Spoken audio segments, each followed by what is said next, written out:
Hey guys, and welcome back to my channel. But before I start the explanation, as you guys know what you have to do, just subscribe to my channel, like the video and share with your friends. And now let's start the explanation. Like a Hellcat.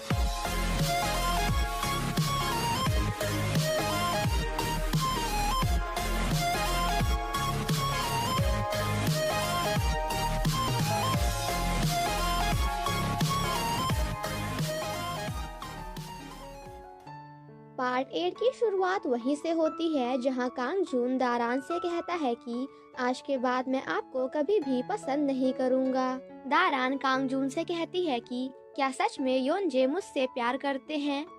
मैंने उनसे अपनी शादी इसलिए cancel कर दी थी because मुझे लगा था कि वो मुझे पसंद नहीं करते। कांग जून कहता है कि अगर आप फिर से योनजे को खोना नहीं चाहती हैं तो आप उससे शादी कर लीजिए।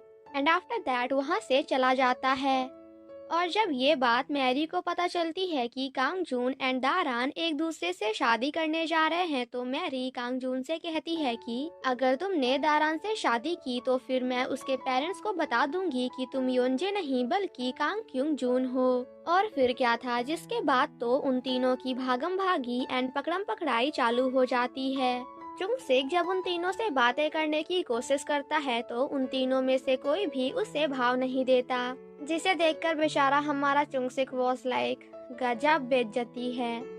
देन नेक्स्ट सीन में हम सभी को दारान के घर में देखते हैं जहां थोड़ी बहुत बहस करने के बाद एट लास्ट कांग जून मैरी को लेकर वहां से चला जाता है। कांग जून मैरी से कहता है कि अगर तुमने दारान के पेरेंट्स को ये बताने की कोशिश भी की कि मैं योनजे नहीं बल्कि कांग जून हूँ तो फिर आज के बाद मैं ना ही तुमसे बात करूँगा और ना ही तुमसे मिलूंगा। वहीं दूसरी तरफ हम दारान को देखते हैं जो कि अपनी वेडिंग रिंग को देखते हुए अलग ही दुनिया में खोई हुई थी। नेक्स्ट मॉर्निंग चुंगसिक मैरी से पूछता है कि मुझे पता है तुम कांग जून को पसंद करती हो, बट क्या तुम्हारे दिल में मेरे लिए थोड़ी सी भी फीलिंग्स नहीं है? अच्छा बताओ कि तुम मुझे 100 में से कितने पॉइंट्स देना चाहोगी? जिस पर मैरी थोड़ा सोचने के बाद कहती है कि मैं तुम्हें 0 पॉइंट्स दूंगी। और फिर क्या था जिसके बाद तो हमारे चुंगसिक भाई का रिएक्शन देखने लायक था। वहीं दूसरी तरफ दारान जब कांगजून को देख रही होती है तो वो उसे देखती ही रह जाती है एंड आफ्टर दैट खुद से कहती है कि आखिर ये मुझे क्या हो रहा है। जिसके बाद वो दोनों साथ में काफी ज्यादा मस्ती करते हैं।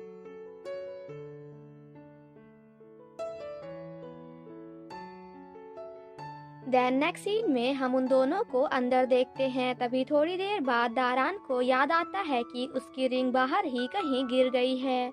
आफ्टर दैट वो दोनों मिलकर उस रिंग को फाइंड करने की कोशिश करते हैं बट वो रिंग उनमें से किसी को भी कहीं भी नहीं मिलती, जिस वजह से दारान काफी ज्यादा सैड हो जाती है। और फिर क्या था जिसके बाद तो इसी बात को लेकर उन दोनों के बीच में काफी ज्यादा बहस हो जाती है। वहीं दूसरी तरफ जब चुंगसिक मारी के सामने अपना इम्प्रेशन बनाने की कोशिश कर रहा होता है तभी थोड़ी देर बाद वहाँ पे उसकी मॉम आकर उसका पूरा का पूरा पोपट कर देती हैं, जिस वजह से चुंगसिक अपनी मॉम से काफी ज्यादा नाराज हो जाता है एंड देन सेम नाइट घर से कुछ पैसे चुरा कर घर छोड़कर चला जाता है। देन नेक्स्ट सीन में हम सभी को दारान के घर में देखते हैं जहां वो सभी चुंगसिक के लिए काफी ज्यादा परेशान होते हैं। दारान की मॉम दारान एंड कांगजून को साथ में बाहर जाकर चुंगसिक को फाइंड करने के लिए बोलती हैं तो वहीं दारान के डैड दारान एंड पी टीचर को। इसका मतलब कि दारान के डैड दारान को पी टीचर के साथ सेट करना चाहते हैं।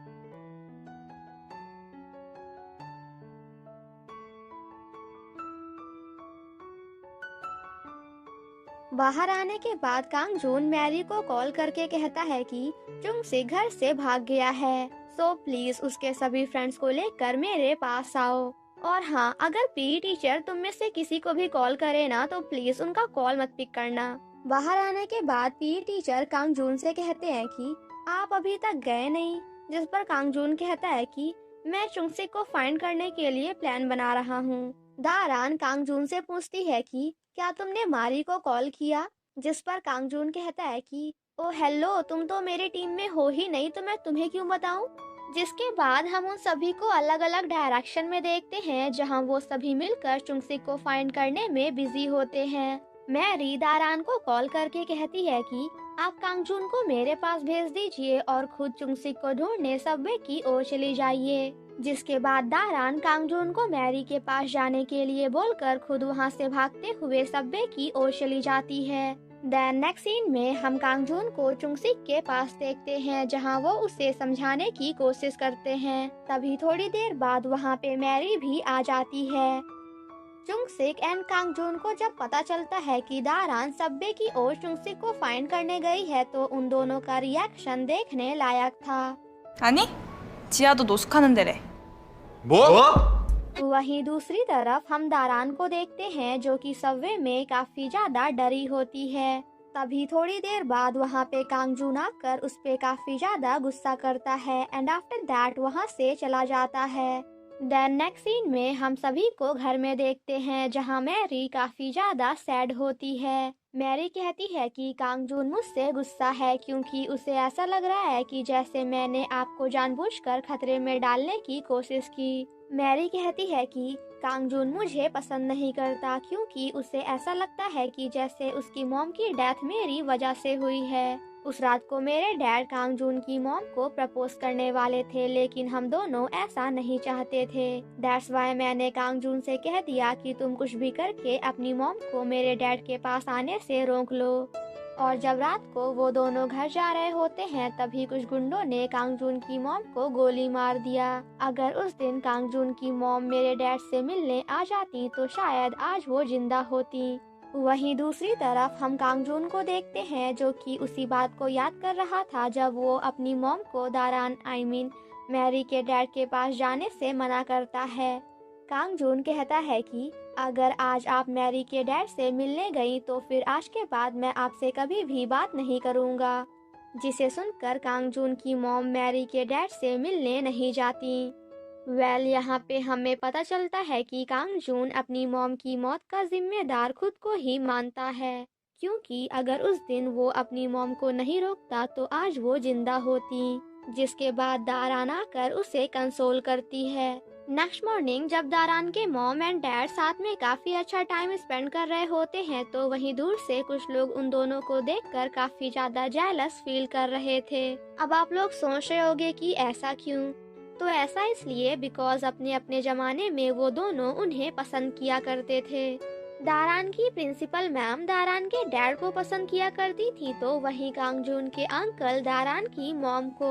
प्रिंसिपल मैम कहती हैं कि क्या तुम वही हो जो हमेशा अपने हाथ में पत्थर लेकर इन दोनों को देखा करते थे? तो वहीं दूसरी तरफ कांगजून के अंकल कहते हैं कि अच्छा, तो आप वही लेडी हो ना जो हमेशा पेड़ों के पीछे खड़े होकर अपनी रुमाल चबाया करती थी। कांगजून जब घर से बाहर आता है तो बाहर मैरी उसका वेट कर रही थी एंड थोड़ी बहुत बातें करने के बाद फाइनली यहाँ पे इन दोनों के बीच में सब कुछ सही हो जाता है। दारान जब रिंग को फाइंड करने की कोशिश कर रही होती है तभी वहाँ पे कांगजून आकर उसे उसकी रिंग देता है। दारान कहती है कि मुझे ऐसा लगता है कि जैसे मैं अभी भी योंजे को पसंद करती हूँ। जिस पर कांगजून कहता है कि मुझे पता है और आज के बाद मैं आपको कभी भी योंजे को पसंद करने से नहीं रोकूंगा। दारान कहती है कि कांगजून मैरी मी ताकि मैं तुम्हारा अच्छे से ख्याल रख सकूं। एंड यहाँ पे हमें पता चलता है कि अब ये दोनों एक दूसरे से शादी करने वाले हैं ताकि ठीक होने के बाद भी योंजे हमेशा दारान के साथ रहे। देन नेक्स्ट सीन में हम मैरी को देखते हैं जो कि कांगजून एंड दारान की वेडिंग में जाने के लिए काफी अच्छे से तैयार हो रही थी। तो वहीं दूसरी तरफ कांगजून एंड दारान भी साथ में काफी ज्यादा एंजॉय कर रहे थे। एंड फाइनली नेक्स्ट मॉर्निंग इन दोनों की शादी भी हो जाती है। जिसके बाद हम उन दोनों को साथ में देखते हैं जहां हमें पता चलता है कि हमारी दारान अकेले ही अपना हनीमून बनाने के लिए चाइना जा रही है। दारान के जाने के बाद कांगजून खुद से कहता है कि इस लड़की ने मुझसे एक बार भी नहीं पूछा कि क्या मैं भी उसके साथ चलना चाहता हूँ या फिर नहीं। कांगजून जब वापस कार के अंदर जाता है तो उसे पता चलता है कि दारान तो अपनी फ्लाइट की टिकट यहीं पे भूल गई। और फिर क्या था, जिसके बाद तो वो दारान को बुलाने की एक्टिंग करता है एंड आफ्टर दैट काफी ज्यादा हैप्पी होता है। वहीं दूसरी तरफ हम दारान को देखते हैं जो कि काफी ज्यादा परेशान होकर अपनी फ्लाइट टिकट्स को ढूंढ रही थी। एंड आफ्टर दैट कांग जून को कॉल करके कहती है कि क्या मेरे फ्लाइट की टिकट तुम्हारे पास है, जिसे सुनकर कांग जून झूठ बोलते हुए कहता है कि वेल अभी तो मैं ड्राइव कर रहा हूँ, बट कोई नहीं, देखकर बताता हूँ। आपकी फ्लाइट टिकट कहाँ है, दिख तो नहीं रही। अरे हाँ, मिल गई, यही है। कांग जून कहता है कि मैं तो एयरपोर्ट से काफी दूर आ चुका हूँ, बट कोई नहीं, मैं जल्द से जल्द आपके पास आने की कोशिश करता हूँ। एंड आफ्टर दैट बड़े आराम से कार में रेस्ट करने लगता है।